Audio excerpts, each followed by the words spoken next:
ఇది కాలం తెచ్చిన కరువు కాదు, కాంగ్రెస్ తెచ్చిన కరువు. రైతు బంధును సరిగ్గా ఇవ్వటం లేదు, నీళ్లు ఇచ్చే తెలివి లేదు, కరెంట్ ఇచ్చే తెలివి కూడా ఈ కాంగ్రెస్ ప్రభుత్వానికి లేదు.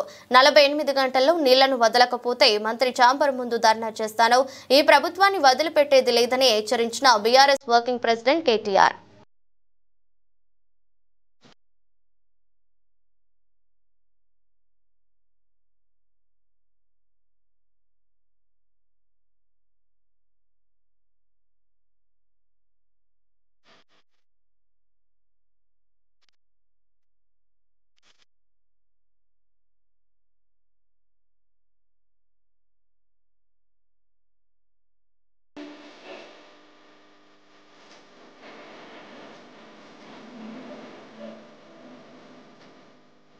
ఖచ్చితంగా రాబోయే 48 గంటల్లో నీళ్లు గిన ఇడిచిపెట్టకపోతే తప్పకుండా నేనే స్వయంగా పోయి మంత్రి గారి చాంబర్ ముంగట ధర్నా చేస్తాను.